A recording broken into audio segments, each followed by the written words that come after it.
really delighted to have Lynn Yu with us this evening, who is an executive director of Goldman Sachs Asset Management. So a fantastic career person, and has built a really amazing career, and is going to tell us how to lead with impact and authenticity. So Lynn, I'm going to hand over to you. Thank you. Thank you very much. And thank you for everyone spending time with us this evening. I was very inspired by Amanda's comments earlier, because I have learned so much from being part of the Rising Network, that I work very closely in the London chapter. But I guess it's part of the journey that we're all on this together. I had about 10 years experience working at Goldman Sachs. And, at the beginning of that journey, I thought 10 years I should be retired. But unfortunately, I realized I'm not even halfway of my career yet. So this is definitely a learning point for me. And then, as Amanda said, I'm here to kind of share some of the perspectives, some experiences, and hopefully they give you some kind of framework, something to think about, how you want it to be authentic, and then impact with leadership. So I guess I will start with that we're often told that we should be authentic and we want to be authentic, but how? And then I think very often people would say this, that just be yourself. And I I personally think that is not the greatest advice, because we have so many versions of ourselves to begin with. I mean, how we interact with our mothers could be quite different from how we behave around our bosses. At least I hope so. So which version of that is the authentic version of me? So today I just want to give you a bit of a context in terms of how I've discovering the multiple identities that I've had and really integrate them together and make an impact at work. So I came from mainland China, and then now I work for an American company with British clients, and that has proven to be a very interesting but seems less traveled journey. As a millennial born after the one-child policy in China, moving to the UK has really transformed my perspectives from being a majority of the 1.4 billion people to being a minority in the UK. So not only do I tick the kind of ethnic minority box, but also the gender box in the city of London. And I never thought, being on a 12-hour plane from China to the UK will mean that I'm perceived so differently. I mean, I'm still me. I haven't changed. But the experience is fascinating, because I realized people's perceptions of me are vastly different from what I was used to before. So, for example, as a Chinese person working in finance, people think I must be very good at math, very good at exams. I mean, they're not untrue, but it's not something I kind of actively identified with before. And then I realized that the number of times that people assume I have a national advantage over ping pong was just staggering. Never mind, I know nothing about the sport. I'm sure there are a lot of people who do, but it's not something we learn at school. I've also been told by my colleagues that speaking to me is full of surprises. And a good example of that would be language. So, how are you? That was not a genuine question. It took me quite a while to figure that out, as I have observed quite a few scared faces from my colleagues who heard me start talking about how I really was. And that was certainly not, I'm fine, thanks.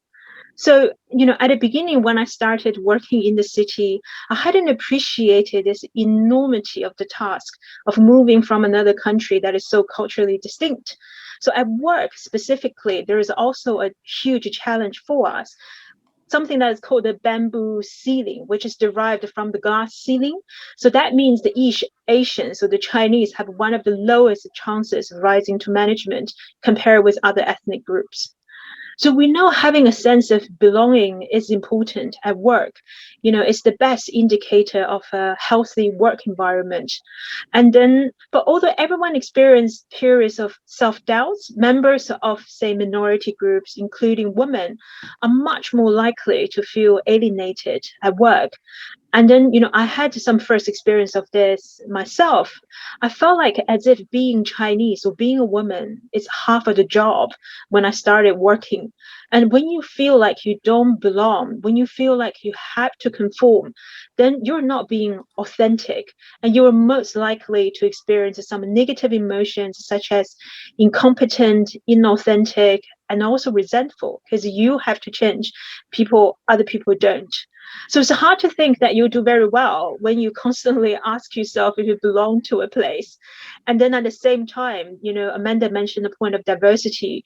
Employer loses too, because they're paying all of you, right? They're paying you in full, but in turn, you can only contribute half of you, because the other half you were consumed by this kind of identity questions. So it's as if, I had those two versions of myself, that, a Chinese version and the English version, and I couldn't quite reconcile at the very beginning. So I think not feeling belonging is a general feeling from an accumulation of small events. So I'll give you an example about this, but actually it's very, very relevant for people at work, in meetings.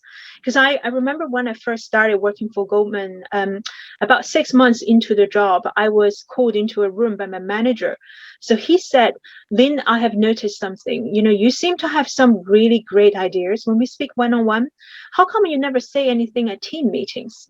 So I was very stunned by that question, because I thought it was very natural to me to be silent as a way to show him my respect. But he said, oh, no, it doesn't work like that. You need to speak up. And so I did. The first time I spoke up, I just felt like my heart was pounding so badly, because it went against everything that I've believed in. Because in our culture, we believe the loudest dog gets shot. So I genuinely felt like I was about to get shot. But nevertheless, I said something and I continued. And about 6 months later, I was called into the same meeting room by my manager, and he said, oh, Lynn, I've noticed something. You spoke up and you show me absolutely no respect. And that was great. Like, I'm not just trying to encourage anybody to show disrespect to their bosses. It could be quite a risky career strategy.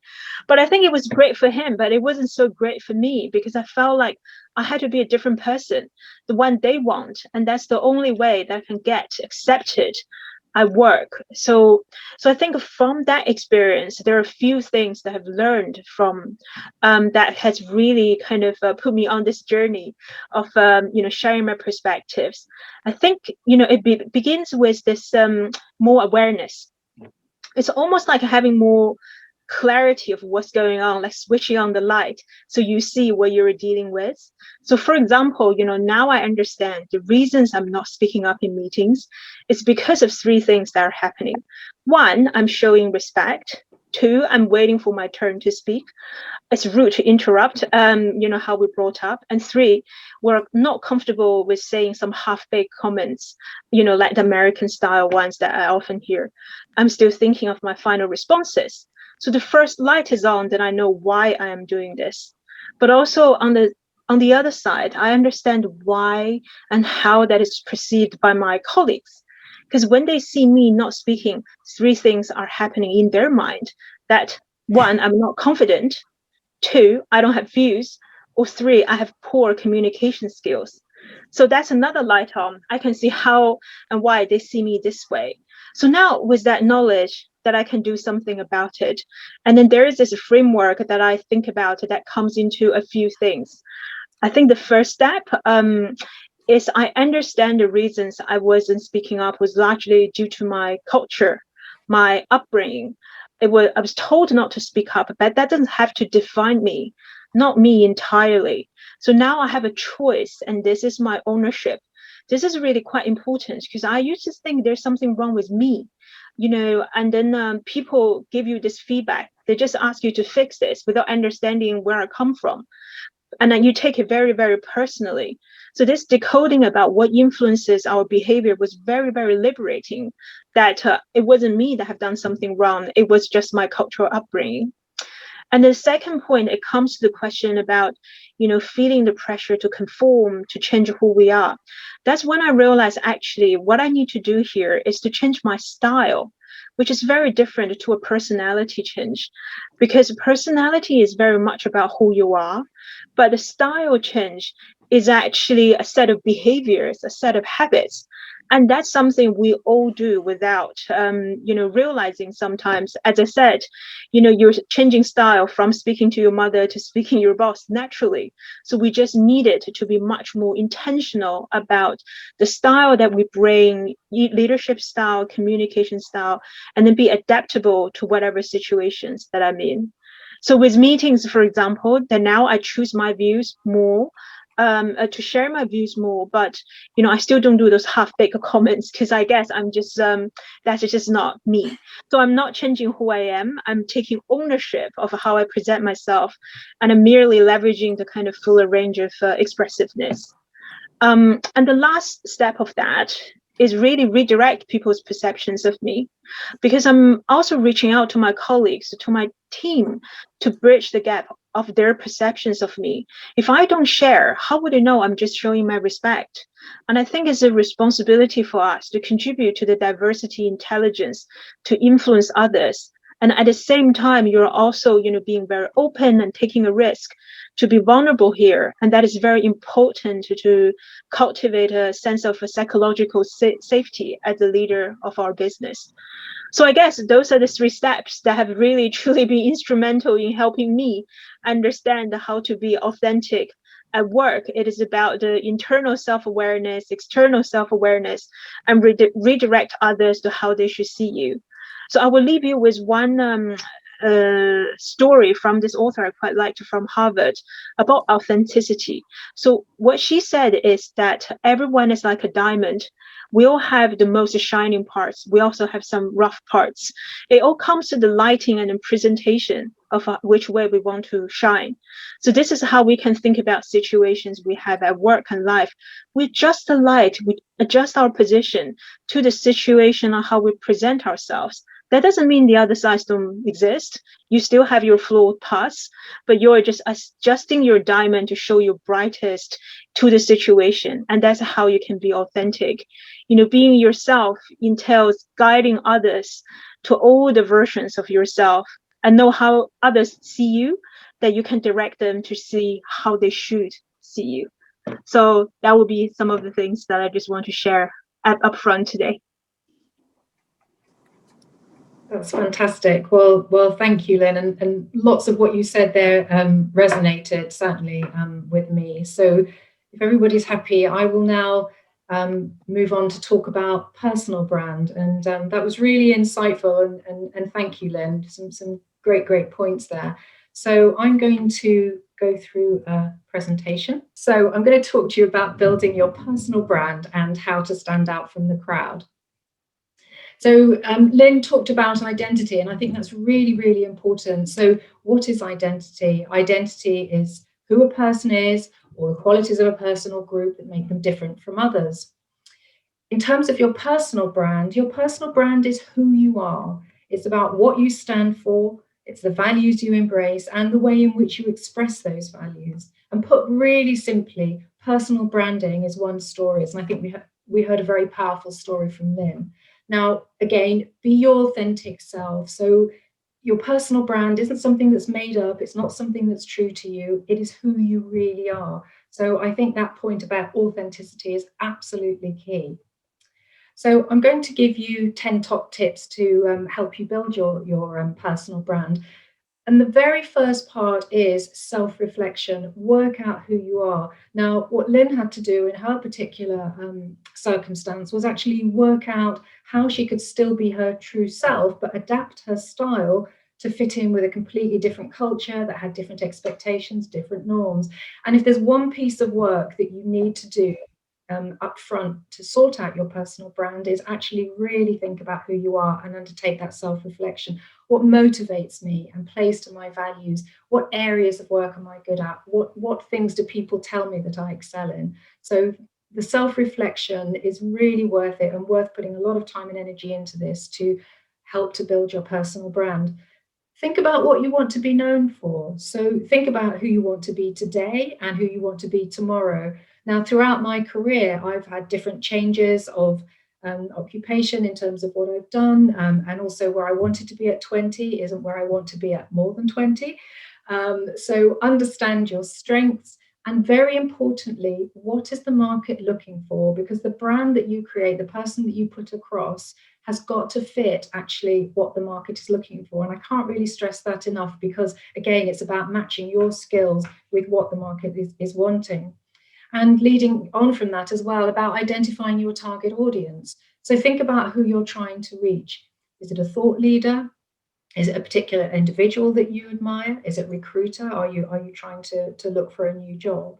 And I'm not getting paid for advertising LinkedIn, but actually in terms of your professional profile, LinkedIn is the place to be. And in terms of where people look, most people look on social media to check you out before they're even going to think about whether you're worth considering. And 87% of recruiters are using LinkedIn. So actually having a really strong LinkedIn profile is very important. And again, is part of your personal brand. So things like Lily putting an article out on self-care, then if somebody's looking for her, it shows, well, actually, these are the things that are important to her, and she's a really good writer. And actually, some of those themes there are very pertinent to what's going on in the world today. Research your desired industry and follow the experts. Now, I've worked in lots of different industries. I've been very lucky. But it's really important if you're thinking about changing career or building on your career, or thinking, well, 5 years down the line, I might like to work in this particular area. Follow the experts. Within any industry, there'll be people who stand out and who are industry leaders, and there are plenty of them within the Rising Network, I can tell you. But also see how they share their thinking. So somebody that you think, gosh, I'd like to be like that person, or I really admire them. Look at how they blog. What social media platforms do they use? What sorts of things do they write about? Do they come from an academic bent, or are they slightly more informal? Have a look at how they are sharing their thinking, but also how they are influencing, because if you have a strong personal brand, it's about your influence as well. Also, be clear about what success looks like to you. So for some of us, we all have bills to pay. We all want to have a good life. And, if we're driven by the financial rewards, then that's absolutely fine. But again, many of us might have families, or we might have interests that we want to pursue. So success for you might look like, well, I want to have a really interesting job, but I also want a job that doesn't take so much out of me that I can't be with my family, or can't go off and do that creative writing course. So I think it's really important to be clear about what success looks like to you, because in terms of building your personal brand, that will really help you. Develop your lift, or if you're American, elevator pitch. This is something that will serve you very well. And this comes as a result of your self-reflection. So think about, who am I? If I had to explain myself to somebody in 30 to 60 seconds, what are the things that I would stress, and how would I get that narrative across that tells people who I am, why they might want to engage with me? And see if you can, keep it to 30 to 60 seconds, and time yourself, practice it. Time yourself talking to somebody, and then you'll know that you've got it off pat. But also, again, think how that links with your story. So think about what you do, where you're going, and focus on a few key points that you want people to take away or to understand about you. Network. Well, you're doing that this evening, and the Rising Network is a fantastic forum in which to do that. Growing your professional circle will see you through your career, and certainly through my own career, where I've had, everything that life can throw at you, including a couple of redundancies. It's my network that's actually served me well, but also my network that understands who I am, what I stand for, what my values are, what my skills are. So growing your professional circle in an intentional way. 85% of jobs are filled this way, because you get to hear about stuff that's perhaps not being advertised, or people bear you in mind and think, oh, okay, actually, I might recommend her because she's got those particular skills. And in an intentional way. You can't have deep, meaningful relationships with everybody, much as it might be nice. So really think about how you want to build your network. But when I say intentional, and Lynn, you said this as well, it's actually having a very clear idea of what you want to achieve, but also for it to be meaningful. So not a cynical way, and an intentional way. And that, again, is that self-reflection about who you would like to connect with, and who professionally you admire and would like to learn from, but also perhaps contribute to as well. Be purposeful and respectful. So what's in it for them? It's not all about you. I'm sure we all get approached. I get approached all the time from people, and the one that sort of starts with the sales pitch, or you need to know this, or you need to speak to me. I think no.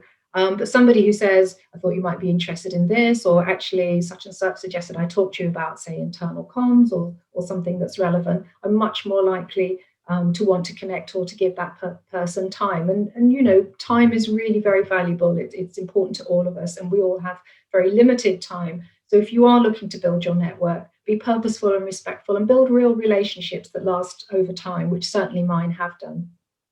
Ask for recommendations. Start with friends and colleagues who know you in your work. That's a good place to start, and then you can widen that circle. And also, if people are endorsing you and they're senior or they're a particular expert in the field you want to go into, then consider asking them to act as an actual referee. But asking is the key word. Don't just let them get a phone call like I've heard saying such and such has put you down as a referee, but they've actually not bothered to tell you that they're doing that. But I still gave them a reasonable reference. Grow your online presence. Really important to do this because you need to create that persona, and online is a way to do it, especially through the use of social media. However, create content around what you're good at and what's important to you. So again, it's this idea of being intentional and actually portraying an image and portraying a personal brand that actually reflects the real you. And wherever you can use data, then use it. So anything you can substantiate with facts, figures, is really helpful. And also, I personally do not like being on social media. Lily will tell you I'm an absolute massive introvert, but I do understand the importance of being out there. So use those social networks that serve you well. The scattergun approach is not normally a very good one, in as much as you spread yourself so thinly. And also, again, it can eat up your life and take up a lot of time. So limit yourself to those social networks that serve you well, and also that either you've got an interest in or are relevant to the industry or the area where you want to work.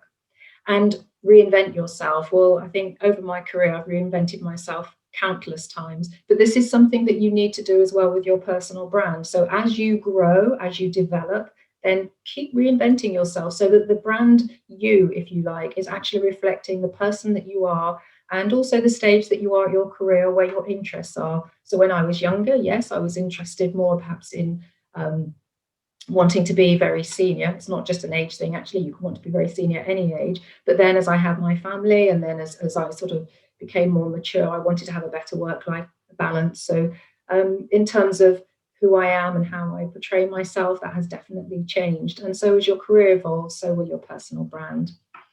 And then this is something that you won't find actually in any of the advice on personal branding. And I did quite a lot of research. I think all of us need to know that you are enough. So it doesn't matter if you come from a different culture, or you feel that you don't fit in, or whatever it is. Some of the things that Lynn was talking about. We are all unique. We all have unique talents. We have knowledge, skill, and capabilities, and we all have something to offer. So you are a unique person, and you have lots of abilities. And coming back to the idea of sort of building your self-confidence, building your personal brand is actually, a lot of it is around getting to know yourself, and also knowing sort of where your boundaries are, what are the things that you want to promote about yourself, but also who the true you is. And if you stick to those values and you stick to that authenticity, to come back to what Lynn was saying, well, then that will serve you well through life, and that will also help you overcome obstacles that come your way. But it will enable you to get to know yourself so that others can know you and understand you, and hopefully employ you and promote you. But also it gives you a really valuable tool to control your career rather than just let your career happen to you.